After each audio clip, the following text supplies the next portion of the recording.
안녕하세요. 아침 햇살입니다. 새해 벽두를 맞는 북한과 미국의 상반된 모습. 새해 벽두부터 세계를 떠들썩하게 만드는 사건이 연달아 일어났습니다. 하나는 북한의 조선노동당 제8차 대회입니다. 조선노동당 제8차 대회는 전 세계 언론이 매일매일 촉각을 곤두세우고 세세하게 보도했습니다. 다른 하나는 도널드 트럼프 대통령의 지지자들이 미 의사당에 난입한 사건입니다. 미 의사당 난입 사건은 전 세계에 충격을 안겨주었습니다. 북한과 미국은 서로 첨예하게 대결하는 중입니다. 그런 두 나라가 새해도 매우 대조적으로 맞이한 것입니다. 첫 번째, 북한. 새해를 맞는 모습. 북한은 새해를 축하 공연으로 열었습니다. 북한은 2020년 12월 31일 밤 11시부터 신년 경축 공연을 시작해 0시에 맞춰 국기 개양식을 한 후 불꽃놀이를 진행했습니다. 무대엔 2021이란 숫자가 조명으로 장식되어 설치됐고 무대 양 옆에는 불꽃 폭포가 쏟아져 내려 새해 맞이 분위기를 돋궜습니다. 이제는 이런 북한 행사를 보면 북한 국민이 스마트폰을 들고 촬영하는 모습을 흔하게 볼 수 있습니다. 스마트폰 보급률이 상당한 것 같습니다. 그 외에도 신년 경축 공연에선 전구를 단 풍선을 들고 있거나 토끼나 공 같은 캐릭터 풍선을 들고 있는 북한 국민이 많이 보였습니다. 공연 중간중간 환호성을 지르거나 노래에 맞춰 신나게 팔을 흔드는 모습도 눈에 띄었습니다. 이 새해맞이 행사는 생중계되었기 때문에 평양 시민이 아닌 지방 국민들도 함께 즐길 수 있었을 것입니다. 조선중앙통신은 이 행사를 역사에 유례없는 도전과 난관들을 맞받아 이겨내고 새로운 심신과 용솟음치는 열정으로 가슴 부푸는 희망찬 새해를 맞이하는 승리자들의 노래가 광장을 진감하였다라고 묘사했습니다. 노동신문은 지난해 경제 제재와 코로나19 후에 수해까지 겹치는 등 인민의 전진을 가로막은 도전과 장애는 실로 상상을 초월하는 엄청난 것이었다고 돌아보면서도 우리 인민과 인민군 당병들은 그 모든 것을 용감히 이겨내며 당 창건 75도를 진정한 인민의 명절로 성대히 경축하였고 당 제8차 대회를 향한 충성의 80일 전투에서도 혁신의 불길을 세차게 지펴올렸다라고 평가하였습니다. 그렇게 2021년 1월 1일을 맞이한 북한 국민은 해가 밝아왔을 때 가장 먼저 김정은 국무위원장의 서한을 받았습니다. 김정은 국무위원장이 전체 국민들에게 친필 서한을 보낸 것입니다.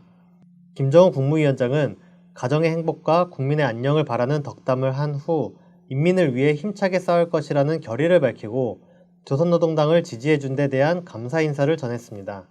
그러면서 위대한 인민을 받드는 충심, 일편단심, 변함없을 것을 다시금 맹세하면서 서한을 마쳤습니다. 김정은 국무위원장의 친필 서한은 북한 국민 속에서 상당한 화제가 된 듯합니다. 북한 언론도 북한 국민의 여러 반응을 소개하였습니다. 예를 들어 노동신문에 따르면 제남탄광, 오갱, 채탄일 중대 당세포위원장 강명호 씨는 친필 서한의 격정을 금할 수 없다라며 인민에 대한 열화 같은 사랑이 구절구절 담겨있는 친필 서한을 다시금 심장 깊이 새기며 굳게 결의를 다진다 라고 서한을 받은 소회를 밝혔습니다. 이어 북한에선 조선노동당 제8차 대회가 1월 5일부터 12일까지 열렸습니다. 2016년 당 제7차 대회 이후 5년 만에 열린 것입니다. 북한은 조선노동당이 영도하는 나라이고 당 대회는 조선노동당의 최고 의사결정 기구입니다. 조선노동당 대회는 앞으로 북한이 어떻게 나아갈 것인지를 볼 수 있는 중요한 정치 행사입니다. 보도에 따르면 북한은 당 제8차 대회에서 우리식 사회주의 위협의 승리적 전진과 창창한 전도를 확신성 있게 기약해주는 투쟁 강령을 마련했다고 합니다. 또한 북한은 김정은 국무위원장을 조선노동당 총비서로 추대했습니다.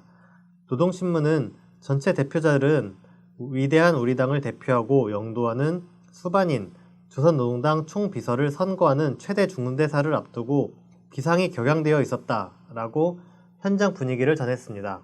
시진핑 중국 국가주석은 김정은 국무위원장이 조선노동당 총비서로 추대되자 때맞춰 축전을 보내기도 했습니다. 새해 모습에서 볼 수 있는 특징, 일심단결. 북한이 새해를 맞는 모습에서 몇 가지 특징을 찾아낼 수 있습니다. 첫 번째로 꼽을 수 있는 특징은 북한이 김정은 국무위원장을 중심으로 더욱 일심단결 해나가려 한다는 점입니다. 먼저 김정은 국무위원장은 새해 첫날부터 인민을 위해 헌신하겠다며 결의를 다졌습니다. 지도자가 아랫사람에게 충성을 요구하거나 아랫사람이 윗사람에게 충성하겠다고 말하는 건 종종 듣게 되는 일입니다. 그러나 지도자가 국민을 받들겠다며 충심이나 일편단심을 맹세하는 경우는 찾기 드뭅니다. 북한은 당대에서도 지도부라는 표현 대신 집행부라는 표현을 쓰고 있습니다. 당 지도부가 위에 군림하는 존재가 아니라 북한 국민과 당원의 의사를 따라 복무하는 존재라는 의미를 강조한 것으로 보입니다. 북한 국민은 이런 김정은 국무위원장을 신뢰하고 지지를 보내는 것으로 보입니다. 노동신문 보도에 따르면 북한 국민은 김정은 국무위원장의 서한에 감동하면서 보답하겠다고 들끓고 있다고 합니다. 그런데 그 보답이 특이하다면 특이합니다. 예를 들어 북한 보도에 따르면 정주시 일해협동농장 관리위원장 노은남 씨는 알곡 증산으로 기어이 보답하겠다고 다짐했습니다. 국가과학원 부원장 함재복 씨는 최고 영도자 동지의 사랑의 친필 서한을 받아 안고 과학자들과 일꾼들이 새해에 나라의 과학기술과 경제발전, 인민생활 향상에 이바지하기 위한 연구사업을 잘 해나가자고 마음들을 다지고 있다라고 밝혔습니다. 북한 국민은 김정은 국무위원장에 보답하는 길은 자기 일을 잘해서 경제발전에 이바지하는 것이라고 여기는 것 같습니다.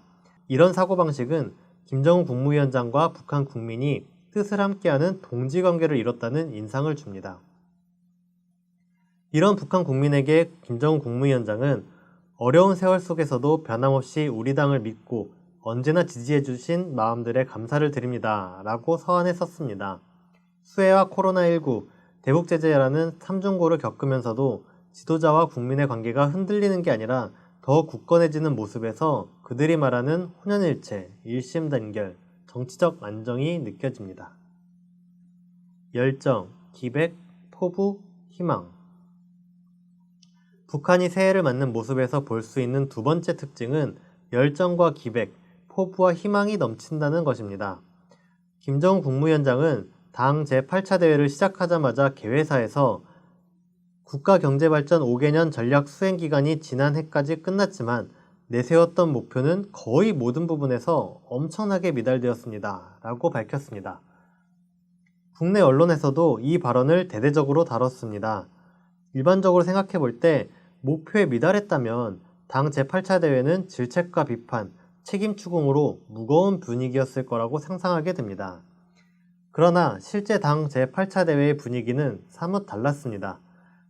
김정은 국무위원장은 결함도 발견되었지만 이는 새로운 발전 단계로 나아가는 과정에서 나타난 현상이라고 짚었습니다. 그러면서 당 제8차 대회에서 북한 앞에 놓인 과제가 무엇이며 어떻게 하면 목표를 달성할 수 있는지 매우 열정적으로 이야기했습니다. 노동신문은 경애하는 김정은 동지의 열정에 넘치신 부고는 대회 참가자들을 무한히 격동시키고 있다라고 보도하기도 했습니다.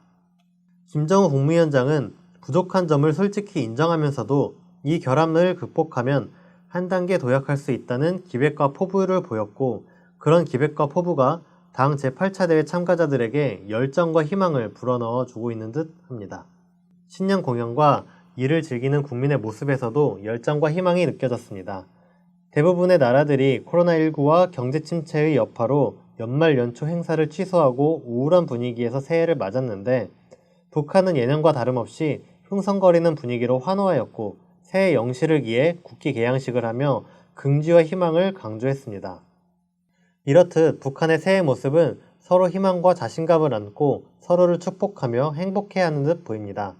지도자는 국민에게 안녕과 행복을 축원하고 국민은 이에 보답하겠다고 화답하며 또한 국민끼리는 신년 경축 공연을 함께 즐기고 축하를 나누며 새 희망의 기운을 북돋고 있는 듯 합니다.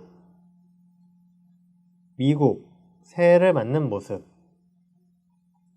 다음으로 바다 건너 미국을 살펴봅시다. 미 의사당 난입 사건이 일어난 1월 6일은 미국 의회가 상하원 합동회의를 열어 조 바이든을 대통령 당선인으로 확정하는 날이었습니다. 트럼프 지지자들은 일찌감치 워싱턴 DC에서 대규모 집회를 하겠다고 예고했습니다. 예고된 일이었지만 트럼프 지지자들이 단순히 집회를 하는데 그치지 않고 미 의사당을 점거해버린 것은 예상을 뛰어넘는 충격적인 일이었습니다.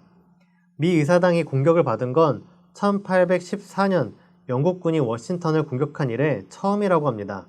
상하원 의원들은 대통령 당선인을 발표하지 못한 채 회의를 중단하고 긴급히 대피했습니다. 트럼프 지지자가 점거한 미 의사당에서는 천태만상이 벌어졌습니다. 트럼프 지지자들은 미 하원 의장 책상에 발을 올리고 사진을 찍기도 했고, 미 의사당에 걸린 성조기를 트럼프 지지 깃발로 바꾸어 달기도 했습니다. 의사당에서 폭발물이 발견되는 일도 있었습니다. 게다가 여성 한 명이 총에 맞아 사망하는 일도 일어났죠. 어떤 사람은 미 의사당에서 연설대를 탈취하기도 했습니다. 이 사람은 탈취한 연설대를 팔겠다고 인터넷에 올렸습니다. 처음엔 420달러였던 연설대는 15,000달러까지 가격이 올랐었다고 합니다. 소문으로는 한 중국인이 구매하려고 했다는데 실제 구매는 이루어지지 않은 것으로 알려졌습니다. 미 의회는 이날 끝내 바이든을 당선인으로 선포하지 못했습니다. 미 의회는 다음 날이 되어서야 바이든을 당선인으로 확정지었습니다. 바이든은 1월 20일에 취임식을 할 예정인데 취임식까지 가는 과정도 험난할 것으로 보입니다. 트럼프 지지자들은 17일 낮 12시에 백악관까지 행진할 예정입니다. 주최 측은 집회 홍보물에 각자 재량껏 무장하고 모이라 라고 주문했습니다. 1월 6일에 미 의사당까지 점거했던 것을 생각하면 1월 17일에는 무장폭동이 일어나거나 혹은 어떤 사고가 일어날 수 있는 위험이 많습니다. 취임식이 열리는 1월 20일에도 100만 민병대 행진이라는 이름의 집회가 열릴 예정이라고 합니다. 이렇게 미국 정치가 폭탄을 맞은 가운데 미국 내 코로나19 상황은 더욱 심각해지고 있습니다. 미국은 꾸준히 하루 확진자가 20만 명 넘게 나오고 있습니다. 1월 8일에는 신규 확진자가 30만 명을 넘었고 하루 사망자가 4,112만 명에 이르렀습니다. 미국은 작년 11월 4일 처음으로 하루 확진자가 10만 명을 넘어서더니 12월부터는 꾸준히 20만 명을 넘겼습니다. 미국은 백신을 접종시키고 있지만 확진자 수는 물론 사망자 수도 꾸준히 늘고 있습니다. 미 의사당 난입사건 당시 왓슨 콜먼 민주당 하원 의원이 마스크 착용을 거부한 동료와 함께 대피한 후 코로나19 양성 판정을 받는 일도 있었습니다. 콜먼 의원과 마스크를 착용하지 않은 동료 의원이 얼마나 많은 사람과 접촉했는지 알 길이 없어 이번 난동으로 코로나19 바이러스가 더욱 확산하지 않을까 하는 우려도 나오고 있습니다. 특징, 혼란, 대결, 증오. 미국은 새해를 심각한 혼란 속에서 맞이하고 있습니다. 이런 혼란을 만드는 건 극단적인 대결과 증오심입니다. 대부분의 나라에서는 생각의 차이가 있더라도 서로 존중하고 이해하며 살아갑니다. 선거를 하면 승자와 패자가 나오기 마련이지만 선거를 치렀다고 해서 나라가 양분되어 극단적으로 대립하는 건 아닙니다. 그러나 미국은 완전히 서로를 증오하고 대결합니다. 트럼프 지지자들은 바이든이 당선되는 꼴을 보느니 폭동을 일으켜서라도 트럼프를 재집권시키고 싶어 합니다. 그래서 미 의사당에 난입하기를 서슴지 않는 것입니다. 이게 트럼프 지지자들만 그런 것도 아닙니다. 지난 10월에 미국의 여론조사 기관 입소스가 한 조사 결과에 따르면 트럼프 지지자의 16%, 바이든 지지자의 22%가 우리 편이 지면 시위에 나서거나 폭력도 불사하겠다라고 답했습니다.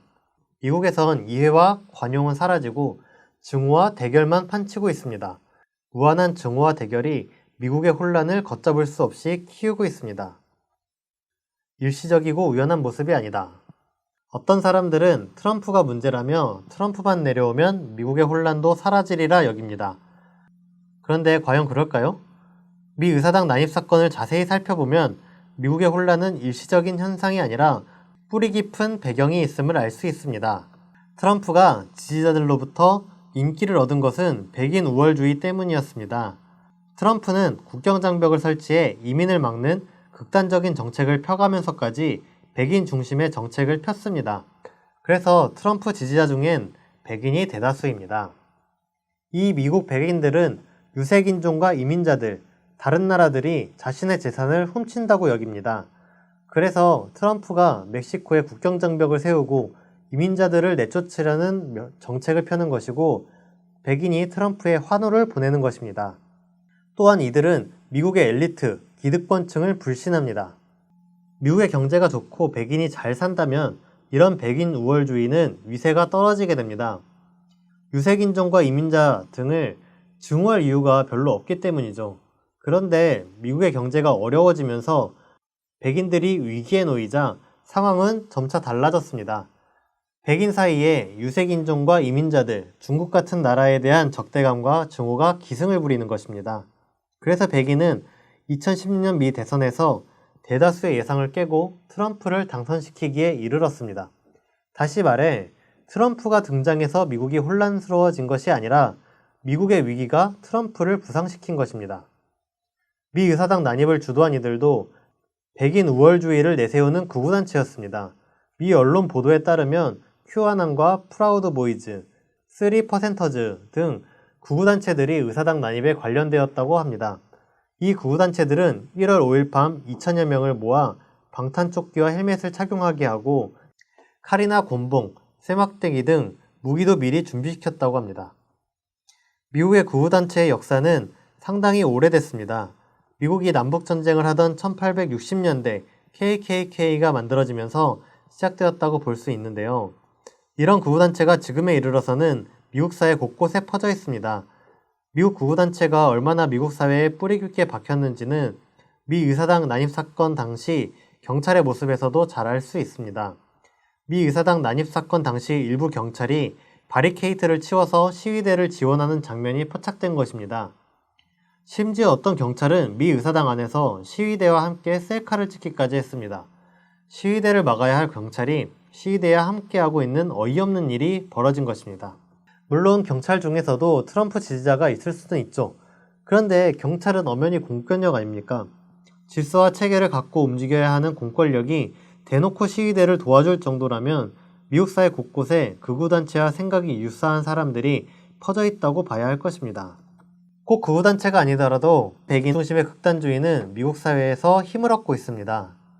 여론조사 업체 유고브가 1월 7일에 한 여론조사 결과를 보면 공화당 지지자의 45%가 의사당 난입을 지지하며 58%가 의사당 난입이 평화적이었다고 응답했습니다.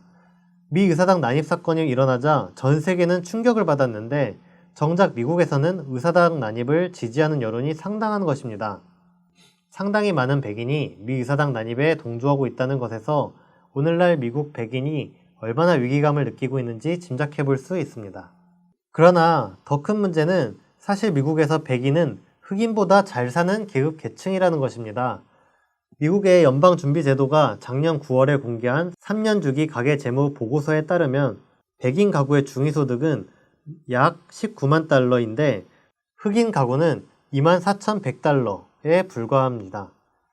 흑인은 백인의 13% 수준밖에 되지 않는 것입니다. 35세 미만을 보면 상황은 더욱 심각합니다. 백인 가구 중위소득은 25,400달러인데 흑인 가구의 중위소득은 고작 600달러에 불과합니다. 40배 이상 차이 납니다. 백인은 흑인보다 경제적으로 월등히 좋은 상황입니다. 백인은 그 자체로 미국의 중산층이라고도 할 수 있습니다. 그런데 이런 백인조차 위기에 빠진 나머지 기득권에 분노하며 미 의사당을 점거하기에 이르렀습니다.